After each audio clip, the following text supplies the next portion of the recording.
अस्सलाम वालेकुम। आज की वीडियो में आपके साथ 10 ऐसी सीक्रेट टिप्स शेयर करूंगी जो कोई नहीं बताएगा। तो सबसे पहली टिप ये है कि जब हम बेल्ट वाली शलवार बनाते हैं तो हमें बिल्कुल नहीं पता होता कि किस साइज़ के लिए कितने इंच खुली बेल्ट रखनी चाहिए। तो यहाँ पे आज आपको मैं बताऊंगी कि हम हर साइज़ के लिए बेल्ट कैसे रख सकते हैं। तो यहाँ पे देखें, जो भी आपके पास साइज़ वाली शर्ट होगी आपने वो शर्ट ले लेनी है। आपने इस मेथड को बहुत अच्छे से समझ लेना है, फिर आप हर साइज़ के लिए बेल्ट की खुलाई जो है वो निकाल सकेंगी।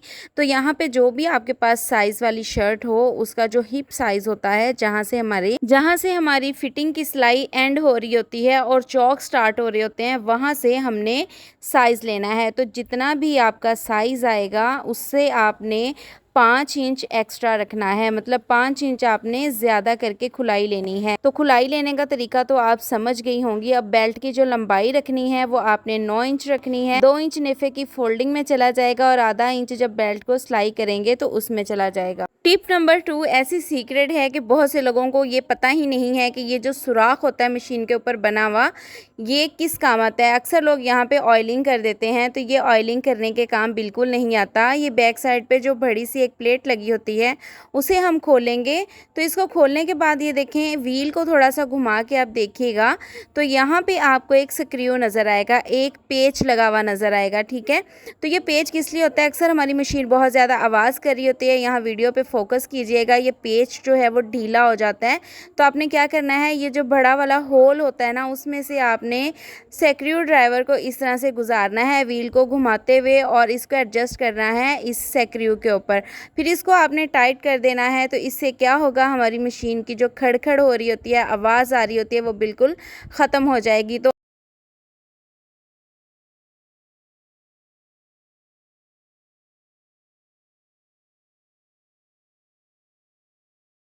जब से फर्शी शलवार का ट्रेंड आया है, बिल्कुल भी इसका ट्रेंड ख़त्म नहीं हो रहा। इसकी ये जो बड़ी प्लेट आ रही होती है, सारा कमाल इसकी लुक का होता है। तो इस प्लेट को किस तरह से डालना है, तो यहाँ पे फर्शी शलवार कटिंग करके मैंने इसको स्टिच करके रखा हुआ है। इसकी साइडों की आपने अच्छे से क्रीज बना लेनी है। अब ये जो बेल्ट है, इसकी सिलाई को आपने शलवार की दरमियान वाली सिलाई के बिल्कुल इस तरह से सामने बिछा के रखना है।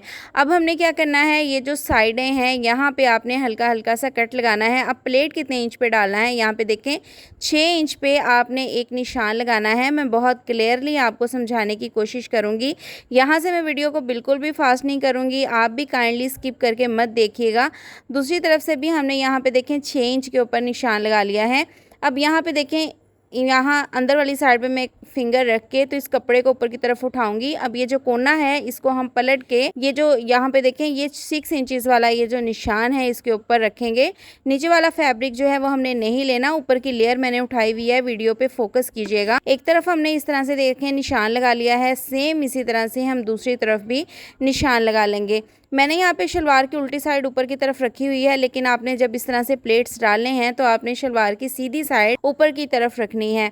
अब यहाँ पे देखें, बेल्ट पे भी हमने किनारे से आगे की तरफ 6 इंच पे निशान लगाना है, जैसे कि हमने शलवार पे लगाया है। बेल्ट की दूसरी तरफ भी सेम उसी तरह से 6 इंचेस पे निशान लगा लेंगे। ठीक है, तो अब हमने ये जो प्लेट्स डाले हैं इसको किस जगह पे रख के सिलाई करना है, इस चीज़ को आपने गौर से समझ लेना है। दोनों तरफ इस तरह से हम किनारों पे कट लगा देंगे। उसके बाद ये जो हमने बेल्ट के ऊपर 6 इंच का निशान लगाया है, इस प्लेट को उठाएंगे और यहाँ पे देखें ये जो हमारी प्लेट का रुख आ रहा है ना, उसको हमने ये चौक वाले निशान के ऊपर इस तरह से रखना है। उसके बाद ये जो सारा कपड़ा है इसको आपने छोटे छोटे प्लेट्स में कवर करना है और दरमियान की सिलाई दोनों तरफ से आपस में मैच होनी चाहिए, बेल्ट की भी और शलवार की भी। तो आप यहाँ पे छोटी प्लेट्स भी डाल सकते हैं या धागा खींच के गैदरिंग्स भी डाल सकते हैं, लेकिन ज़्यादातर बात होती है ये बड़े प्लेट की, जो मैंने आपको डालना बता दिया है। टिप नंबर 4 में ये देखें, ये हमारा जो टूल होता है मशीन के साथ जिसके ऊपर हम बोबिन फिल करते हैं, अक्सर ये ख़राब हो जाता है। तो बोबिन को फिल करना बहुत ही मुश्किल हो जाता है। तो यहाँ पे आपके साथ एक सीक्रेट शेयर करूँगी। आपने कोई भी टेप ले लेनी है, जैसे कि मेरे पास ये डबल साइड टेप है और इसको मैं व्हील के बैक साइड पर, ये देखें ये जो हिस्सा बना होता है इस पर लगाऊँगी। इसके ऊपर इस तरह से हम बोबिन को रखेंगे और इस तरह से बोबिन को फिल कर लेंगे तो बहुत ही आसान तरीके से हमारी बोबिन फिल हो जाएगी। तो बहुत ही आसान सी टिप है, टिप नंबर 5 में मैं आपको बताऊंगी कि हम स्लीव्स को शर्ट के साथ कैसे परफेक्टली अटैच करेंगे। तो तीरे वाली सिलाई से हमने इस तरह से दोनों आर्म होल को, फ्रंट और बैक को इस तरह से आपस में मिलाते हुए लेके आना है। अब ये जो हमारा हिस्सा है यहाँ पे हम हल्का सा कट दे देंगे। तो इस तरह से हमने क्या करना है, जो हमारा बाजू है उसके भी ऊपर वाली साइड पे इस तरह से कट देंगे। ये जो मैंने कट लगाया है उसको मैं चौक से प्रोमिनेंट कर दूंगी ताकि आपको अच्छे से नज़र आ जाए। अब जो हमारे बाजू की सिलाई है, तीरे वाली सिलाई के साथ ये वाला कट इस तरह से अटैच होगा और जो नीचे आर्म होल का दरमियान आया है उसके साथ बाजू की ये वाली सिलाई यहाँ पे आके फिक्स होगी और बाजू को हम राउंड में स्टिच कर देंगे। अब यहाँ पे देखिए मैं आपको सिलाई लगा के भी दिखा दूँगी ताकि आपकी सारी कन्फ्यूजन ख़त्म हो जाए। शर्ट का कपड़ा हम नीचे रखेंगे, बाजू का कपड़ा हम ऊपर रखेंगे। तीरे वाली जगह पे हमने बाजू के दरमियान का कट रखा है और इस तरह से फैब्रिक बिल्कुल आपका सिलाई में इक्वल आना चाहिए। अब ये जो कट आया था हमारा, दोनों आर्म होल को बराबर करके इसके ऊपर हमने बाजू की सिलाई लेके आनी है। तो आप लोग अगर ये सोचेंगे कि बाजू की सिलाई तो फिटिंग वाली सिलाई के बिल्कुल साथ मिलनी चाहिए, तो ऐसा नहीं होता। बाजू की सिलाई आधा इंच फ्रंट की तरफ बढ़ के आती है। इसी तरह से बाजू हमारे सही तरह से अटैच होते हैं और कमीज़ का कंधा भी नहीं घूमता और तीरा भी बिल्कुल अपनी जगह पे फिक्स रहता है। तो ये चीज़ आपने हमेशा माइंड में रखनी है। आप मेरी लॉन्ग वीडियोस में भी इस चीज़ को जाके सीख सकते हैं, जहाँ मैंने बहुत ही डिटेल में वीडियो अपलोड की हुई है। तो यहाँ पे देखें इस तरह से आधा इंच कपड़ा जो है हमारा फ्रंट की तरफ बढ़ के आएगा और स्लीव्स सही अटैच होंगे। आजकल दुपट्टे के पल्लू पे टसल्स बहुत ज़्यादा ट्रेंडिंग में चल रहे हैं। तो यहाँ पे आपने 4 लेयर्स में धागा लेना है, उसको इस तरह से दुपट्टे के साथ गिरा बांध देनी है। उसके बाद आपने क्या करना है, उसको घुमाते हुए नीचे भी एक गिरा बांध देनी है। फिर आपने जितना मोटा अपना टसल बनाना है उतनी लेयर्स में धागा लेके, तो यहाँ पे वीडियो पे फोकस कीजिएगा, इसके साथ हम इस तरह से गिरा बांधते जाएंगे। उसके बाद एक्स्ट्रा धागा जो है वो टसल के ऊपर अच्छे से घुमा देंगे। तो ये जी हमारा टसल रेडी हो गया है। आपको नीडल में धागा डाल के बार बार टसल को रेडी करके दुपट्टे के साथ अटैच नहीं करना पड़ेगा। अक्सर हमारे तीरे की सिलाई बड़ी छोटी हो जाती है, एक साइड छोटी हो रही होती है, एक चौड़ी हो रही होती है, इस वजह से कि हमारा बैक नेक परफेक्ट नहीं बना होता। तो यहाँ पे आज मैं आपको ये टिप दूंगी कि हम किस तरह अपनी ये जो प्रॉब्लम है उसको सॉल्व कर सकते हैं। सबसे पहले आपने दोनों साइडों को पकड़ के फ्रंट और बैक को तीरे की सिलाई लगा लेनी है। उसके बाद शर्ट को इस तरह से आपने डबल फोल्ड करना है। नेक आपके इक्वल होने चाहिए दोनों तरफ से, आर्म होल भी इक्वल करके रखने हैं। फिर हमने यहाँ से सिलाई का मार्जिन छोड़ते हुए निशान लगाना है। उसके बाद आपने जितना बैक नेक डीप रखना है उसके मुताबिक यहाँ पे निशान लगाएं। 3 इंच, 3.5 इंच या 4 इंच, जितना भी आप रखना चाहते हैं उसके मुताबिक निशान लगाएं। फिर एक बॉक्स रेडी करें। ये जो कॉर्नर है यहाँ से 1 इंच आगे की तरफ निशान लगाते हुए आपने गुलाई दे लेनी है। उसके बाद इस पर हमने कटिंग कर लेनी है। अब बैक साइड पे कपड़ा किस तरह से अटैच करना है, तो कपड़े को आपने तिरछे में लेना है, इस तरह से डबल फोल्ड करके 1-1 इंच पे निशान लगाएं। याद रहे कि डबल फोल्ड में 1 इंच पे निशान लगाया है। उरेब पट्टी होनी चाहिए जो कि गुलाई में इजीली फोल्ड हो जाए। उसके बाद सीक्रेट हमारा ये है कि इसके नीचे हम ज़ीरो की बुकरम इस्तेमाल करेंगे। ज़ीरो की बुकरम आपको जो कढ़ाई वाली दुकानें होती हैं ना, वो कढ़ाई वाले कपड़ों के नीचे ज़ीरो की बुकरम इस्तेमाल करते हैं, तो आसानी से मिल जाएगी। अब पट्टी को इस तरह से डबल फोल्ड करें और आयरन के साथ गले के बिल्कुल ऊपर ऊपर रखते हुए इस तरह से गुलाई दे लें। हल्का सा इसको वेट कर लें शावर के साथ, तो गुलाई आपकी बिल्कुल परफेक्ट बन जाएगी। अब यहाँ पे देखें तीरे की सिलाई के ऊपर ऊपर हम सिलाई लगाएंगे। तो इस तरह से पट्टी को फोल्ड करके मैं दिखा रही हूँ। क्रीज बना लें, जहाँ से नेक स्टार्ट हो रहा है वहाँ तक सिलाई लेके आए। नीडल जो है वो हमारी नीचे कपड़े के अंदर होनी चाहिए। उसके बाद यहाँ से देखें सिलाई को घुमाते हुए दूसरी साइड तक सिलाई लेके जाएंगे।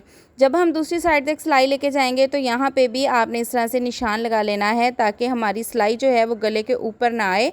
और इस तरह से तीरे के साथ इस सिलाई को मिला देंगे। यहाँ पे डीप कट्स लगाएंगे और पट्टी को पलट लेंगे। तो हमारा बैक नेक जो है एक प्रोफेशनल तरीके से रेडी हो गया है। ये सीक्रेट कोई टेलर भी आपको नहीं बताएगा।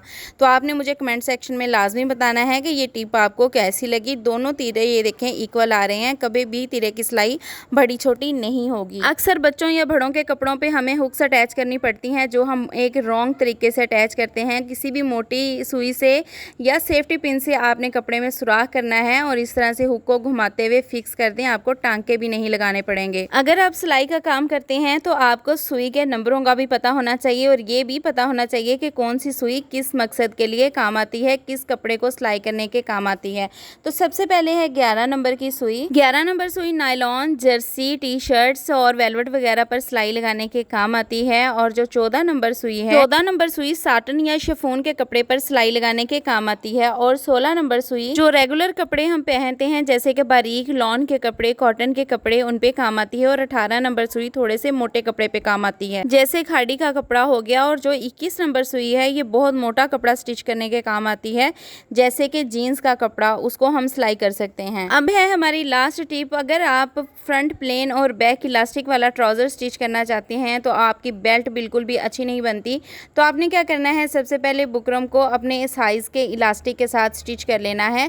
अब हम क्या करेंगे कि बुकरम को इस तरह से अपने नेफे के अंदर रखेंगे। नेफे के ऊपर देखें हमने 1/2 इंच का कपड़ा फोल्ड करके किनारे पे सिलाई लगाई हुई है। अब हमने क्या करना है, ट्राउज़र के दरमियान में फ्रंट वाली साइड पे और ये जो बुकरम है इसके दरमियान में इस तरह से सिलाई लगाएंगे। उसके बाद यहाँ पे देखें बुकरम वाली साइड पे हमने जो है वो सिलाई ना तो कपड़ा खींचना है और ना ही बुकरम खींचनी है, यहाँ तक हम सीधी लेके आएंगे, ठीक है। उसके बाद हम यहाँ पे नीडल को रखेंगे कपड़े के अंदर और बुकरम तक हमने यहाँ पे देखें सिलाई को लॉक कर लेना है। यहाँ पे हमारी बुकरम जो है एक साइड से कपड़े के अंदर फिक्स हो गई है। अब हमने करना है इलास्टिक अटैच। तो यहाँ पे देखें इलास्टिक अभी मैं नहीं खींच रही हूँ, यहाँ पे हमने जस्ट जो नेफा है उसको फोल्ड करना है। आपने ध्यान रखना है कि सिलाई आपके इलास्टिक पे बिल्कुल नहीं आनी चाहिए, ठीक है। ये हमारे टेलर हैं जो कि स्टिच कर रहे हैं और मैं यहाँ इनके करीब खड़ी होकर आपके लिए वीडियो शूट कर रही थी। अब दूसरी तरफ भी देखें, आपने इस तरह से फैब्रिक को घुमाते हुए बुकरम के ऊपर इस तरह से सिलाई को फिक्स कर लेना है, लॉक कर देना है। और यहाँ पे अब हम सिलाई को इस तरह से कंप्लीट कर लेंगे। तो यहाँ पे देखें जी, बगैर प्रेस किए हुए हमारी बुकरम जो है वो कपड़े के अंदर अटैच हो गई है बहुत ही ईजी तरीके से। अब हमने क्या करना है, दोनों तरफ से इलास्टिक को इस तरह से खींच के इक्वल कर लेंगे पहले। और आपका ये जो फ्रंट प्लेन बैक इलास्टिक एक बुटीक स्टाइल में जैसे बना हुआ होता है ना ट्राउज़र, वो स्टिच होगा।